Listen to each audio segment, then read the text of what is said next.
é que está você? Seja muito bem-vindo. Essa é a casa de Deus que também é feita para você. Apesar de conta, a casa de Deus é feita para todos os povos. Seja muito bem-vindo, você e sua família. Para nós é um prazer podermos entrar na sua casa. E desde já eu peço para que você pegue a Bíblia, prepare o seu coração, porque na verdade, hoje mais uma vez, a salvação será oferecida para mim e para você. Obrigado às pessoas por estar aqui hoje, obrigado a Cíntia pela oração. Quero convidar você a abrir sua Bíblia em um dos assuntos mais enigmáticos da Bíblia e que, sem sombra de dúvida, mexe com a nossa imaginação e faz com que as pessoas tenham dúvida a respeito da veracidade do texto bíblico. Portanto, hoje nós vamos abrir o texto sagrado, vamos analisar o conteúdo bíblico e também vamos ver algumas evidências de que a ciência mostra para nós de que o relato bíblico que nós vamos ler aqui de fato aconteceu e que é verídico e que a natureza hoje oferece para mim e para você a oportunidade de nos entregarmos mais uma vez nas nossas vidas na mão de Deus, amém? Portanto, quero convidar você a abrir aí a sua Bíblia num dos livros mais interessantes e hoje nós vamos falar a respeito de um assunto que toda criança gosta de ouvir, todo adulto gosta de ouvir, porque trata do dilúvio. Você conhece a história do dilúvio? Pense comigo aí. Você já ouviu a história do dilúvio? Tem ideia do que é isso? Será que de fato o dilúvio aconteceu? Será que de fato o dilúvio foi apenas uma inundação e as pessoas acabaram valorizando tanto isso a tal ponto de achar que foi um evento global? Ou será que de fato foi um evento global e que tudo que acontece hoje ao nosso redor retrata desse evento e traz para nós um vislumbre de que muito em breve algo dessa magnitude irá acontecer e que o texto bíblico oferece para mim e para você um convite de hoje nos entregarmos as nossas vidas na mão de Deus? Então vamos direto para o texto sagrado. Primeiro livro da Bíblia, meu amigo, abre aí a sua Bíblia e vamos hoje aprender um pouco mais sobre esse evento tão espetacular que marcou vidas de pessoas e sem sombra de dúvida irá marcar nossas vidas também nessa tarde de hoje. Nessa tarde de hoje aqui. Muito bem, abriu sua Bíblia. Se eu perguntar para você quem foi Noé, aí você já tem ideia de quem foi Noé, né? Noé é aquele cara da arca, ele fez um grande barco e tudo mais. Mas será que o texto bíblico limita o personagem bíblico de Noé somente a essa característica, a arca? O que a Bíblia fala sobre Noé? Vamos para o texto sagrado? Primeiro livro da Bíblia. E aí eu quero dizer para você o seguinte. Algumas pessoas falam da seguinte forma: Marcos, toda vez que as pessoas abrem a Bíblia que vai falar da criação, do dilúvio e tudo mais, ele sempre trabalha na linha do que nós chamamos do criacionismo, não na área do evolucionismo. Mas por que isso que vocês são sempre tendenciosos para tratar da Bíblia do lado do criacionismo? Bom, meu amigo, eu vou direto ao ponto para que você entenda o desejo de Deus para a sua vida.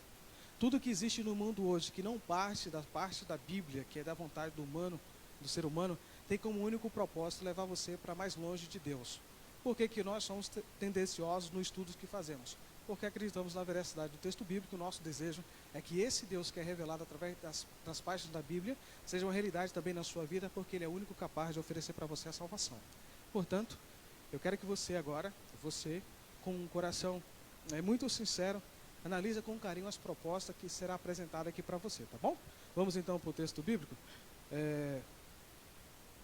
E aí eu quero convidar você, já para a gente ler aqui a Bíblia no capítulo 6, e eu vou explicar um pouco para vocês esse texto, mas antes eu quero convidar você para orar mais uma vez. Vamos orar? Feche seus olhos aí, vamos orar.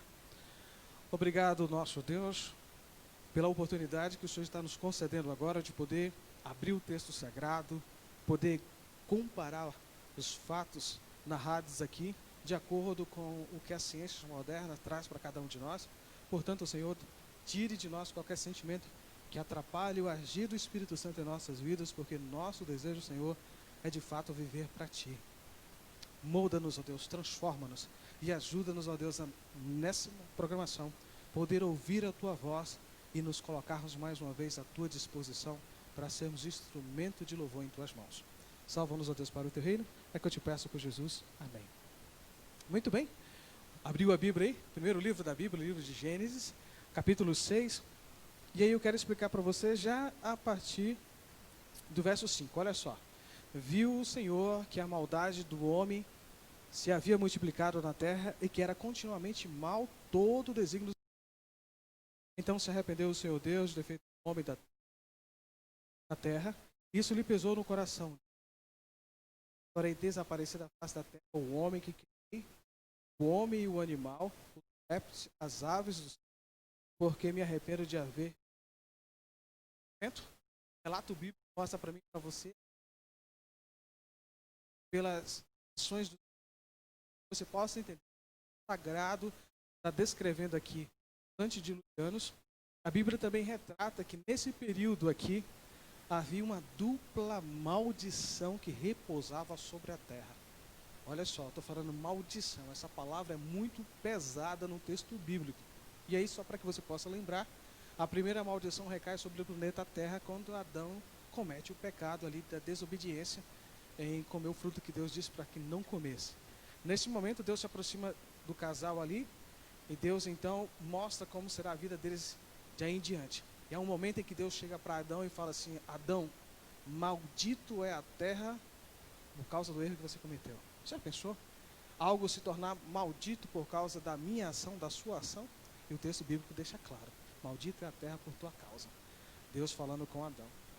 Mais tarde, quando Deus vai conversar com os dois filhos de Adão, Caim e Abel, Abel então é morto pelo seu irmão Caim, e nesse momento Deus também lança outra maldição aí sobre a terra. Mas nesse momento, a ação do ser humano foi tão grande que Deus agora se arrepende de ter feito o ser humano, as aves, os animais e tudo que acontece. E nesse momento, onde Deus está descrevendo a corrupção do gênero humano, aparece alguém muito interessante aqui no texto sagrado, no versículo 8. No versículo 8, isso mesmo, capítulo 6, versículo 8. Olha só, nessa narrativa, Deus descrevendo a respeito do gênero humano, Deus exalta a ação de um homem. Olha só o que a Bíblia fala. Porém, Noé achou o quê? Graça diante do Senhor. Nesse momento, eu já estou falando para você que a salvação acontece na vida do ser humano não por um mérito próprio, mas pela graça que há na presença de Deus. Noé achou graça diante do Senhor. Tem você achado graça diante do Senhor? Porque você é salvo mediante a graça. Amém? E olha só, continua no texto, mais uma vez, o versículo 9 começa agora dizendo: eis a história de Noé. Noé era um homem o quê? Justo, íntegro, diante dos seus contemporâneos. Noé andava com quem? Com Deus. O texto sagrado, descrevendo sobre a corrupção do gênero humano, interrompe o relato sagrado para dizer que um homem tinha um relacionamento pessoal com Deus e que esse homem achou graça diante do Senhor porque ele andava com Deus. Está aqui o segredo para mim e para a sua vida, é andar com o Senhor a todo instante. Portanto, quando você dedica a sua vida na mão do Senhor, para andar com Ele, o Espírito Santo trabalha na sua vida, e você é justificado através dos méritos de Cristo que ecoa desde os primeiros seres humanos que passeou sobre essa terra. Olha só, isso é muito bacana, não é verdade? A cruz de Cristo, o efeito de salvação, é retroativo como progressivo, alcança o ser humano no passado, no presente e no futuro. E hoje você está ouvindo essa mensagem porque a graça de Deus na realidade da tua vida nesse dia. Amém? Muito bem. E aí começa uma narrativa muito interessante, porque Deus, eu vou adiantar o texto sagrado para que eu possa mostrar algumas evidências científicas para vocês hoje. Deus então pede para que Noé construa uma arca, para que essa arca possa abrigar todas as pessoas que se arrependessem e aceitassem o convite de Noé, e também pudessem salvar ali alguns animais nessa arca. Muito bem. Algumas palavras que aparecem aqui no texto sagrado eram muito novas para a humanidade. Primeiro, o ser humano não sabia o que era chuva. Olha só, Deus falou que ia mandar chuva e destruir todo mundo. Segundo, Deus pediu para que construísse um barco. Ou seja, ninguém nem tinha noção do que seria isso. Mas o texto sagrado não entra no detalhe. Se Noé veio a questionar essa ordem do Senhor: ah, Senhor, o que é chuva? Ah, Senhor, o que é barco? Por que eu preciso fazer isso? O texto bíblico se detém apenas em limitar que Noé obedeceu à vontade do Senhor e para isso Noé dedicou-se a levar a mensagem de Deus. Não só, olha só, É muito interessante, eu vou falar alguns livros aqui, se você quiser ler depois, fique à vontade. Entre eles eu vou citar aqui Patriarcas e Profeta, é um livro muito interessante. Outro livro muito bom, se você não leu, vale a pena ler, chamado História da Redenção. São livros sensacionais. E aqui, nesses relatos que eu estou trazendo para vocês, deixa claro que o fato de Noé ter que construir a arca, levando a mensagem, construindo, conduzindo a sua família, não só ia trazer veracidade para as pessoas, mas Noé tinha que viver o que ele estava pregando naquele momento. Ele era alguém que tinha que pregar a mensagem, mas construir uma arca. E aí, alguém vai me auxiliar no som aí, provavelmente, né? Porque o slide não apareceu ali, mas deve aparecer. Muito bem. E aí o texto sagrado, meu amigo, conta para nós que Noé construiu uma arca e que algo interessante aconteceu. Olha só. Imagine só você, Noé, anunciando essa mensagem. Você tem ideia quantos anos Noé pregou essa mensagem de que o mundo seria destruído? Olha só, Noé pregou 120 anos. Você não encontra esse referencial bíblico, mas nos livros que eu te falei você vai encontrar. Noé pregou 120 anos, meu amigo, para que a geração pudesse se arrepender, mudar a sua vida e pudesse ser salvo. Aí eu pergunto para você aqui agora, como Noé poderia construir um barco tão grande, sozinho? Alguém já me perguntou isso. Na verdade, Noé não construiu o barco sozinho.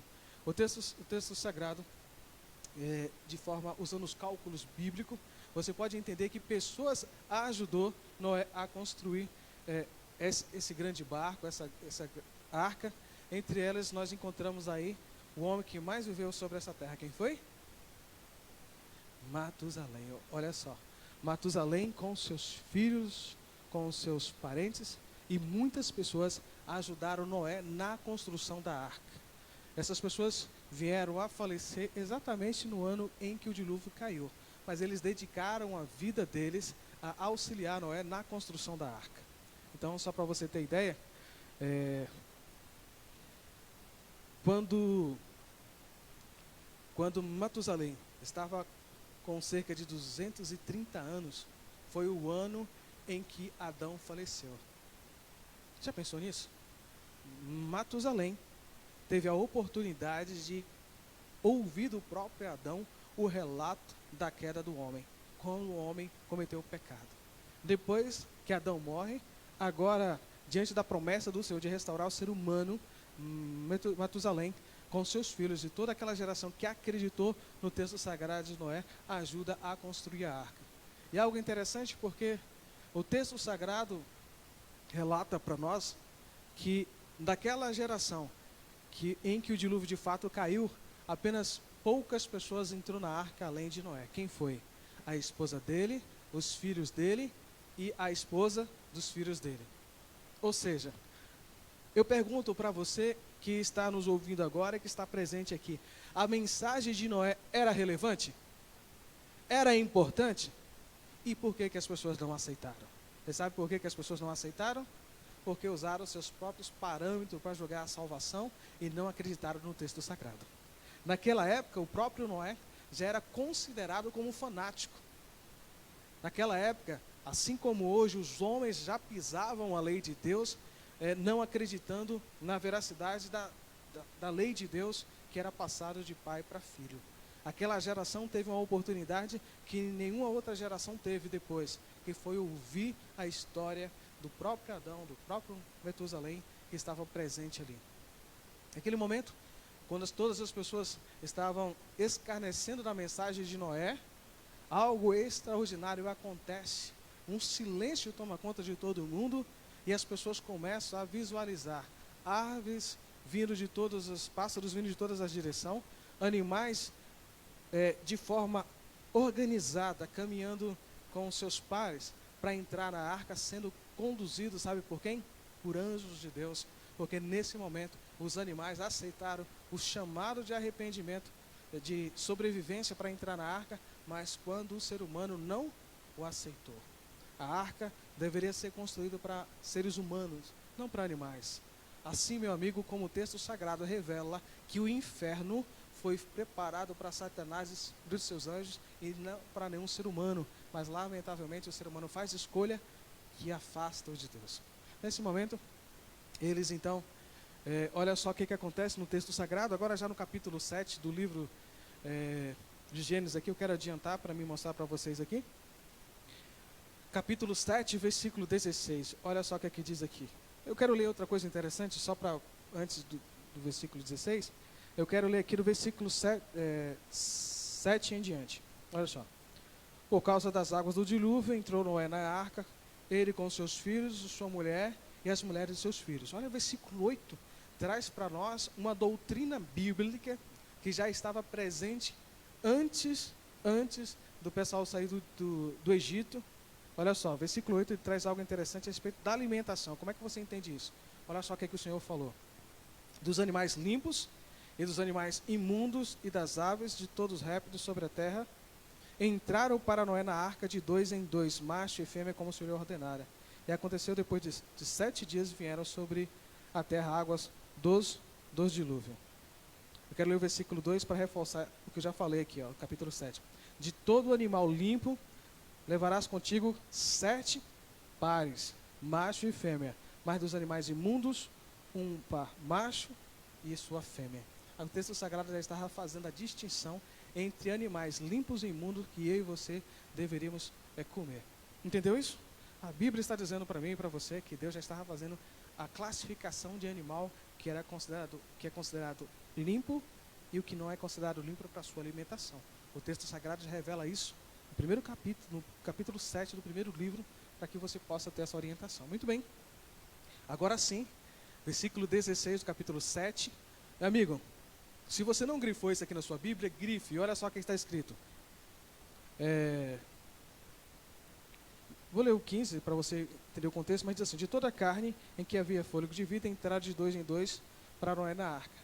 Eram macho e fêmea os que entraram de toda a carne, como Deus lhe havia ordenado.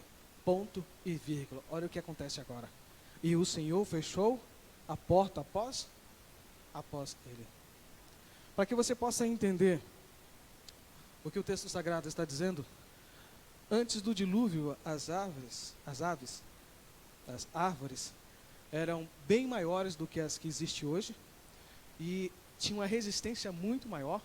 Quando Deus ele ordena para que Noé construa a arca, essas madeiras revestidas de cipreste, ali eles poderiam permanecer intactos, sem o efeito do apodrecimento por mais de centenas de anos. Ou seja, tudo foi preparado para que Noé pudesse ter total segurança e conforto. Mas algo interessante acontece, quando Noé entra na arca, a porta é tão pesada que Noé não consegue fechar. E aqui fala que quem fechou a porta foi quem? Foi Deus. Você, meu amigo, já imaginou você na situação de Noé? Ter que fechar a porta ali, sabendo que por lado de fora tinha irmão seu, tio seu, primo seu, sobrinho seu, e agora fazer essa escolha de fechar a porta ou não? Se fosse eu na posição de Noé, agora diz eu, tá? No momento em que o dilúvio caiu e que as pessoas estavam desesperadas buscando abrigo, eu, sem sombra de dúvida, teria abrido as portas para salvar o maior número de pessoas. Mas quando Deus fecha a porta, Deus está mostrando para mim e para você que a prerrogativa da salvação na vida do ser humano não pertence a nós, seres humanos. Pertence a quem? A Deus. Somente a Deus. Portanto, assim como Deus fechou a porta da arca, Deus no futuro irá fechar a porta da graça para todos aqueles que rejeitaram a salvação. Portanto, hoje Deus quer falar ao seu coração. Muito bem, a pergunta que surge agora é: o texto bíblico já diz para mim e para você o que de fato aconteceu. Mas há evidências de fato, a história do dilúvio aconteceu? O que a Bíblia diz? O que a ciência pode dizer para nós se aconteceu ou não aconteceu?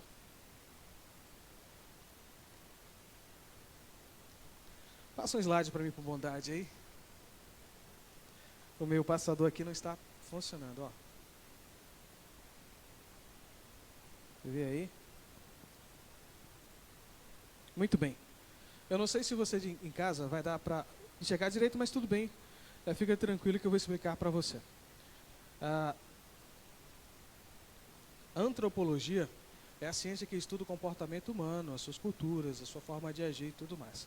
O relato bíblico diz para nós que Noé entrou na arca, ele e a sua família, certo? Foi salvo nesse barco que ele construiu, juntamente ali com os animais que entraram na arca. Para que você possa ter ideia, a antropologia registra hoje mais de 200 narrativas de povos que não tiveram contato com nenhum missionário, que conta história bem similar, bem parecida com a do dilúvio.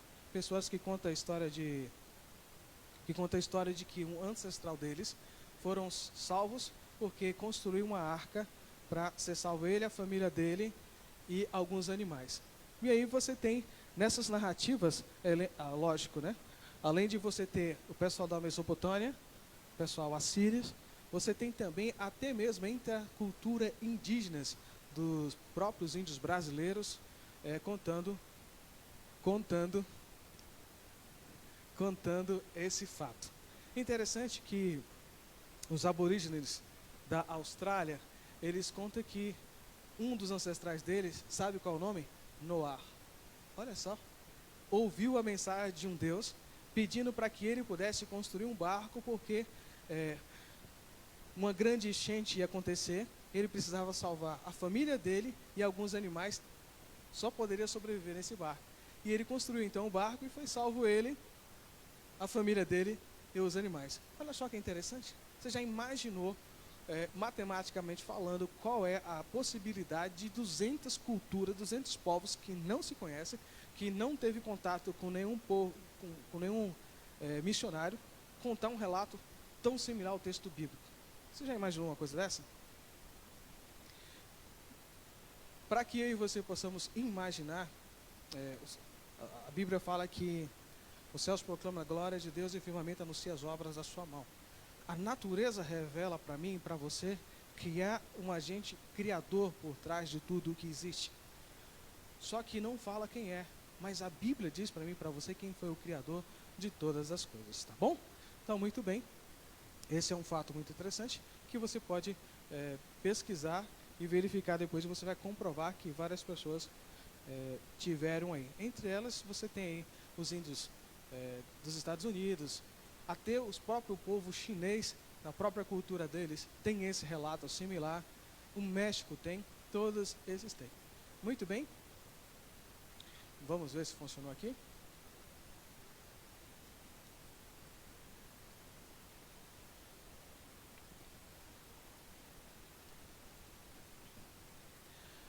Esse daqui é mais ou menos para você ter ideia como que seria a arca. Para você ter ideia, o comprimento dela chegou em seu comprimento a 139 a 140 metros de comprimento. A altura chegava em torno aí de 14 ou 15 metros, com a largura de 25 metros. Você já imaginou quanto desse trabalho foi feito com tanta precisão? E aí, o que acontece? Hoje em dia você sabe que existe, o mundo tem uma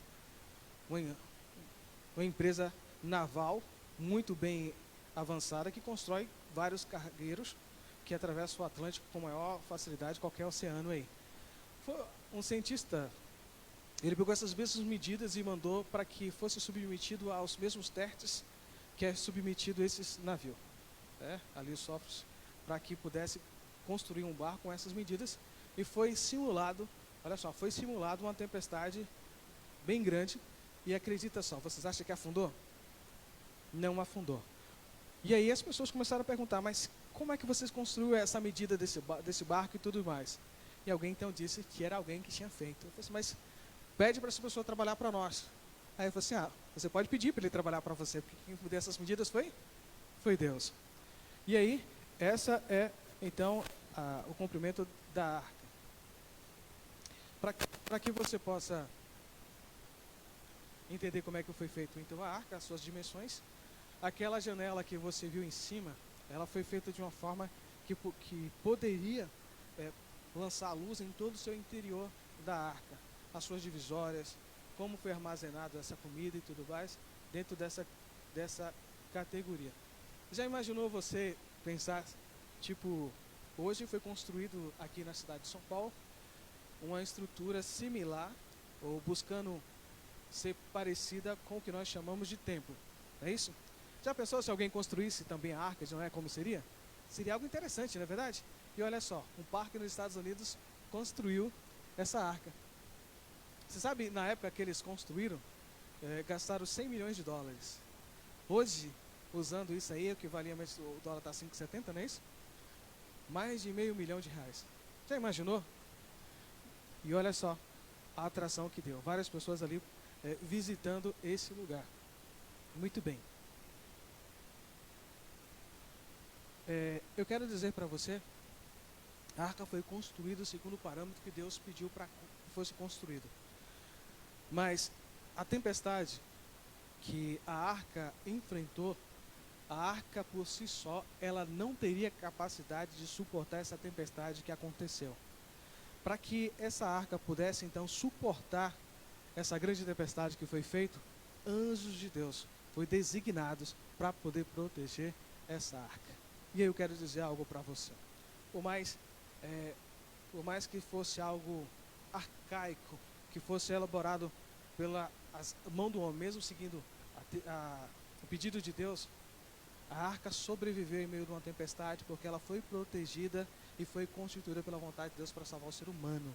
E aí eu quero dizer algo muito interessante, que repete num livro chamado Atos dos Apóstolos, que tem uma frase muito interessante que diz o seguinte: a igreja de Deus também, ela é débil e ela é defeituosa, mas ela é a menina dos olhos de Deus, ela é a fortaleza e a cidadela construída por Deus e colocada nesse mundo para poder oferecer a salvação aos seres humanos. Assim como a arca de Noé não chamou a atenção das pessoas na questão de segurança, de durabilidade, porque as pessoas questionaram isso, ainda assim, hoje em dia, a igreja de Deus é questionada se é o melhor lugar do mundo ou não. Portanto, eu quero dizer para você que esse mundo que eu e vocês estamos vivendo também já está condenado. A sua salvação é mediante a pessoa de Jesus Cristo. E hoje Ele oferece isso para mim e para você, tá bom? É interessante notar que algumas pessoas imaginam o dilúvio da seguinte forma. O dilúvio começou a acontecer. Imagine só, Deus disse para Noé o seguinte: entra na arca, você e sua família, porque daqui 7 dias eu vou enviar chuva sobre a terra. Noé entra na arca, fecha a porta ali, o anjo, Deus fecha a porta, Noé fica na arca ali durante 7 dias, meu amigo, aguardando a chuva cair, e a chuva não cai. Você já imaginou você preso num lugar confinado ali, e as pessoas por lá de fora fazendo festa, né? Uhul, Noé, aqui está muito bom, fazendo churrasco, né? Comendo um baião de 2, alguma coisa assim. E nesse momento, Noé lá dentro só orando para que Deus pudesse ter de misericórdia. É interessante que o texto fala que Noé ficou 7 dias dentro da arca antes que a chuva caísse. Eu estava sentado um dia no banco da igreja, ouvindo alguém fazer essa pregação, e alguém disse o seguinte: olha só, quando ele falou isso, eu estava sentado, meu coração quase deu infarto. Ele dizia o seguinte, que naquele período de 7 dias, Deus concedeu 7 dias para a humanidade se arrepender. Meu amigo, quando eu vi aquilo, eu falei assim: Senhor, que as pessoas não escutassem. Naquele momento, quando Deus fecha a porta da arca, estava para sempre selado o destino da humanidade. Não tinha como mais voltar atrás. Tanto Noé, como as pessoas que estavam por lá de fora, não tinham conhecimento disso, mas a graça já tinha sido selada para todo mundo. Portanto, quando a porta da graça se fechar na vida do ser humano, nem ele mesmo vai saber. Por quê? Porque rejeitou tanto o apelo do Espírito Santo que ele não irá reconhecer o momento. E ali conta que naquele momento em que Noé estava lá, quando deu o 8º dia, sabe o que aconteceu? Sabe o que aconteceu? Às vezes a gente pensa, né? Nossa, aí começou a chover, tá e tal. Sabe o que aconteceu? Naquele momento, quando chegou o 8º dia, onde estava todo mundo festejando, curtindo, sabe o que aconteceu? Pau!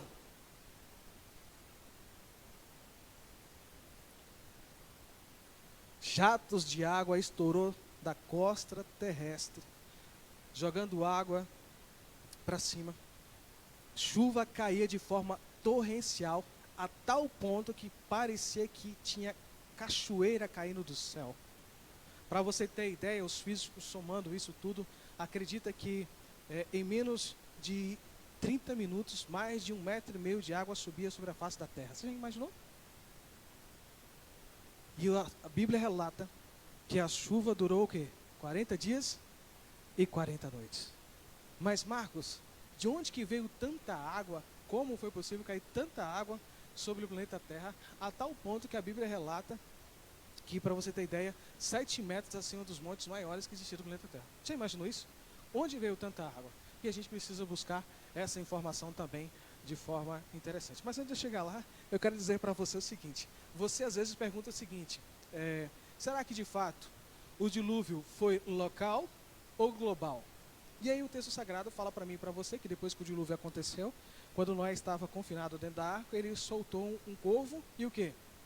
E uma pomba. Mas por que que o relato bíblico traz para nós esse fato de que Noé soltou um pombo e um corvo? Qual a importância no relato bíblico Deus registrar que Noé fez isso? E aí eu quero dizer para vocês o porquê que Deus pediu então para que Noé, uma das possibilidades pelo qual o texto sagrado foi registrado. Primeiro, porque se o dilúvio fosse local, Deus não precisava pedir para Noé colocar os pássaros dentro da arca, porque a biologia hoje entende que os pássaros, eles migram quando tem fome ou quando está prestes a acontecer alguma catástrofe. Certo? Então, por que que Deus pediu para que Noé pudesse colocar, registrasse, soltasse o pombo lá?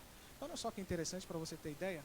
Esse é um site de notícias muito preciso aqui no Brasil, chamado G1. E foi relatado ali que um pombo correio, ele se perdeu diante de uma tempestade e ele voou mais de 7.000 quilômetros. Você já imaginou isso? Noé, a Bíblia relata que quando Noé solta o corvo, ele volta, depois ele solta a pomba, ele fala que o pombo voou e não tinha onde colocar os pés, que ele fez o quê? Ele retornou para a arca, Noé estende a mão e pega esse pombo, espera mais 7 dias para soltar de novo. Certo? Então imagine só, meu amigo, vamos supor aí que hoje, de forma, na média, cientificamente falando, estou falando cientificamente falando, um pombo ele voa 1.000 quilômetros. E você imagina agora que ele está no Monte Ararat ali, certo? Ele consegue voar 500 quilômetros. Você já consegue imaginar você de cima do monte, ter a visão de 500 quilômetros? E o pombo não achar lugar para pousar o pé e voltar? E hoje, se você for pesquisar, pode pesquisar pelo Google mesmo, ali o Google Maps, e você vai perceber que a região ali onde que a arca pousou tinha vários montes. Se o dilúvio não fosse mundial, o pombo tinha achado onde pousar o pé. Você entendeu? Então a Bíblia hoje relata coisas interessantes que traz para mim e para você relatos que vão além do texto bíblico, que a ciência hoje fala, nossa, que interessante. Beleza? Isso é só para você ter um pouco mais de conhecimento. Quando em 1852, olha só, o Brasil não tinha, o Brasil estava ali recém-descoberto, né? 1852, essa aqui agora falando da arqueologia, escavando sobre as ruínas da cidade de Nínive, achou ali o palácio, e no palácio tinha a biblioteca real, achou 33.000 blocos desses, que para você que não sabe, são livros feitos em barras, conhecido como tablets. E ali conta a história de Gilgamesh, muito interessante, porque ele conta a história desse amigo de Gilgamesh, que foi relatado 7 séculos antes de Jesus Cristo, ou seja, conta a história do amigo de Gilgamesh, que foi anunciado por um Deus que ele deveria construir, olha só, construir um barco para que ele e a família dele se salvasse, e para que animais também fossem colocados nesse barco e fossem salvos. Mas é interessante que em nenhum outro lugar aparece um texto, nesse texto que está aqui, eu vou ler um pedacinho que está escrito para você, diz assim, olha, o desastre foi tão intenso que até os deuses ficaram assustados e fugiram para os lugares mais altos do céu, que ficava na montanha celeste de Anum. Eles se encolhiam como cães assustados. Olha só que interessante. E agora eu quero mostrar para você uma passagem que aparece no livro chamado Patriarcas e Profetas, na página 299, que aparece um texto sagrado muito interessante. Quando eu e você entendemos deuses, portanto entendemos que não é o Deus que a Bíblia fala. E quando fala Deus, maiúsculo na Bíblia, é o Yahvé, o Adonai, é o Jeová, é o Criador dos céus e da terra. Portanto, mas esse livro Patriarcas e Profetas traz um parágrafo para nós dizendo o seguinte, olha só que interessante. O próprio quem? O próprio Satanás, que fora obrigado a permanecer no meio dos elementos em fúria, tremeu pela sua o quê? Pela sua existência. O próprio Satanás, com seus demônios, anjos caídos, temeu pela sua existência. E olha só, um achado arqueológico do 7º século antes de Cristo registra que os deuses tiveram medo da tempestade que aconteceu. Você entende isso? O quanto eu e você estamos presentes diante de uma mensagem tão importante que Deus coloca diante de nós? Mas vamos continuar, né? De onde veio as águas do dilúvio? O texto sagrado do livro de Gênesis, capítulo 7, versículo 11, fala que as fontes do grande abismo foram o quê? Abertas. As fontes do grande abismo foram abertas. Depois fala que as janelas dos céus foram o quê? Se abriram também. Gente, é muito interessante porque a Bíblia, quando trata de abismo, se trata do próprio planeta Terra, tá bom? Aqui. De onde que veio essas águas? Vamos buscar agora, cientificamente, de onde veio essas águas. E o cientista hoje atesta essa veracidade de onde veio essas águas, dizendo o seguinte, olha só. Conseguiu imaginar aí? Para que você possa ter ideia, esses jatos de águas que saiu aí, eles alcançaram aproximadamente 25 metros de altura.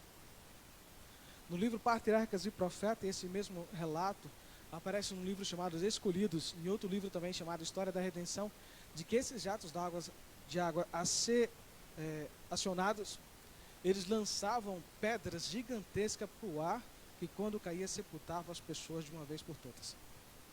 Você entende porque quando o dilúvio veio, o texto sagrado fala que, lá em Mateus, né, Jesus falando que eles comiam, bebiam, se divertiam e todos foram pegos de surpresa por causa disso aí.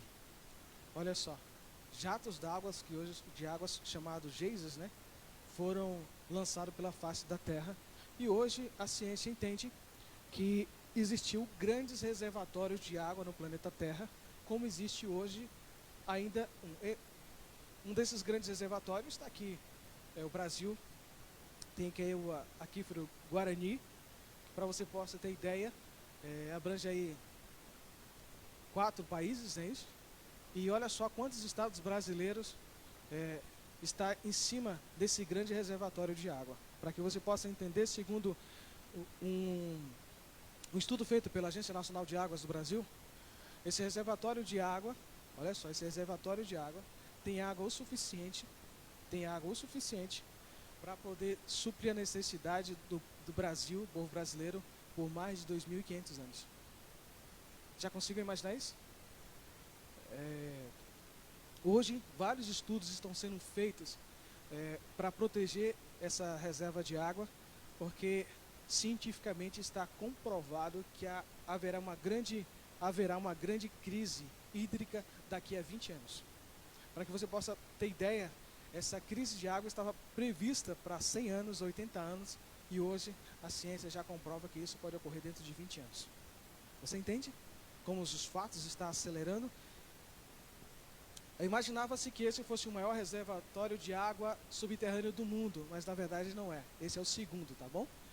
E os cientistas então entendem que vários reservatórios desses existiam, que hoje não existe mais. E grandes reservatórios, né? Hoje você tem aí grandes reservatórios de gás e petróleo que estão aí sobre a camada da Terra. Muito bem. Então, de onde veio esses jatos de água da Terra? Desses grandes reservatórios que aconteceu, que eles veio a explodir.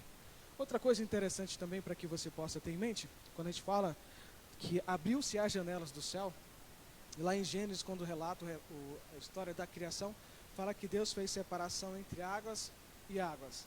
Águas sobre o firmamento. Lembra disso? Não lembra, né? Muito bem. Você vai pesquisar depois quando chegar na sua casa.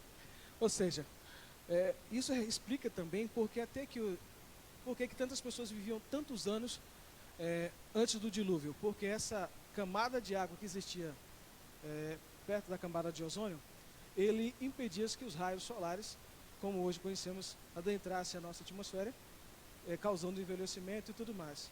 Causando aqui um efeito estufa, que não precisava de chuva, fazendo com que aí criasse tipo uma neve, que a terra fosse regada ali sem precisar de chuva.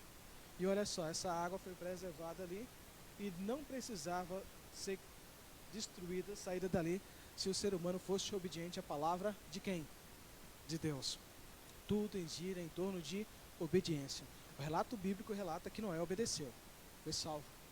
Tudo hoje está em torno da obediência. Vamos adiantar? Esse daqui, para que você possa ter ideia, acredita-se que houve um momento em que a costa terrestre fosse um só continente chamado, tá certo, ninguém sabe, né? Pangeia. Muito bem. Então olha só o que aconteceu. O continente foi dividido no meio, e aqui você tem a América do Sul, e aqui você tem um continente africano e as outras Américas que foram divididos.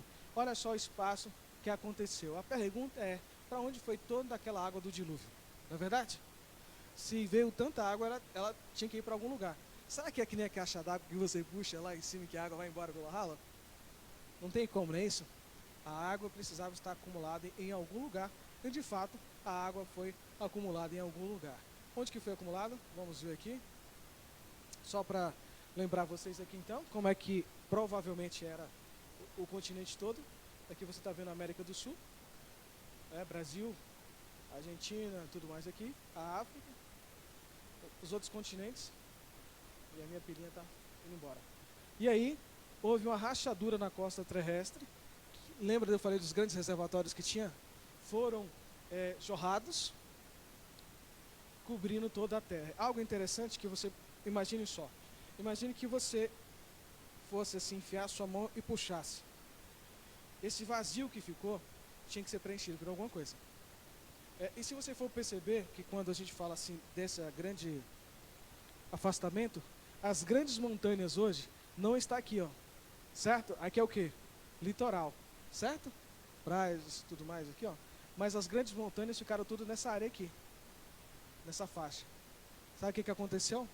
Quando a terra movimentou dessa forma, a camada da terra teve que sobressair uma sobre a outra, criando as nossas grandes montanhas, nossos grandes cânions, como existe hoje. Tá bom? E olha só, aí a rachadura que foi feita, a grande divisão. E o que aconteceu no lugar dessa abertura que foi feita? Criou-se um novo oceano, que é o Oceano Atlântico. Toda vez que você for na praia aqui no Brasil tomar um banho, você pode olhar para frente e dizer: aqui há sepultado várias gerações. Foi coberta e você pode entender o que aconteceu, tá bom? Um novo oceano foi feito aqui.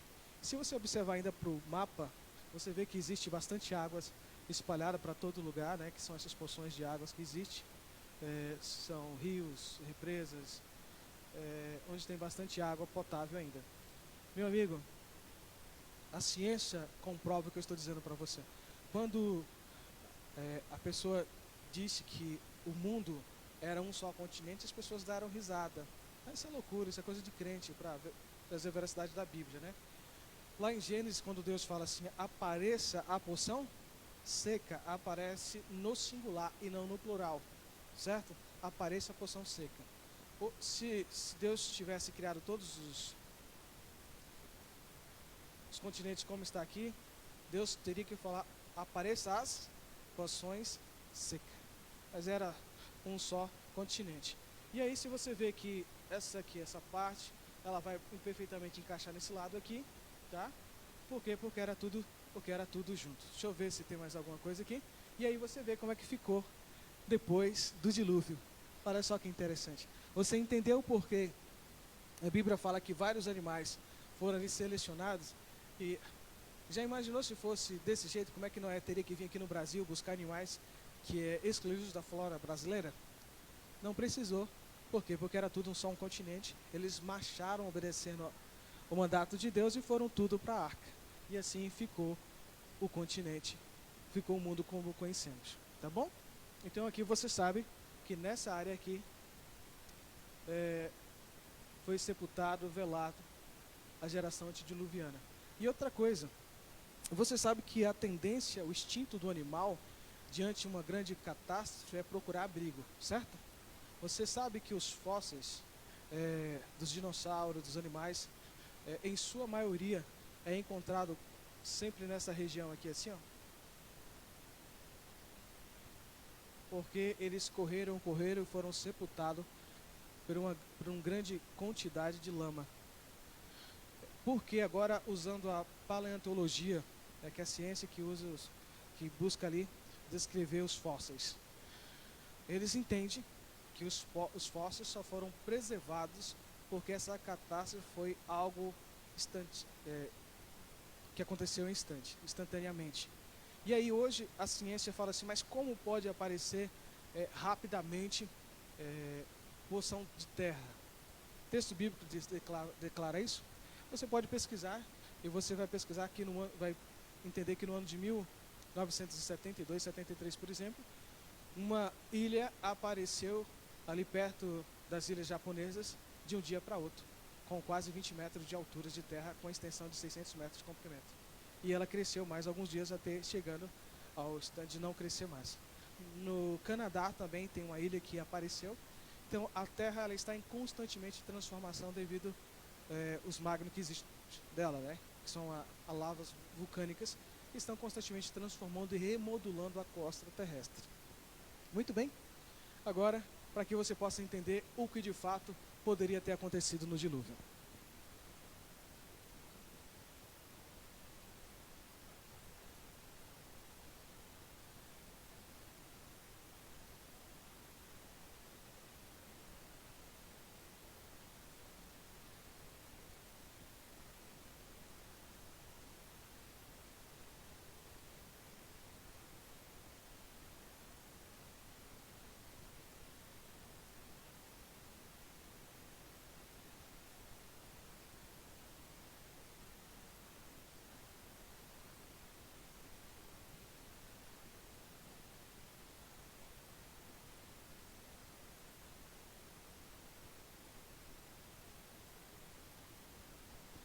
E aí, meu amigo, dá para correr?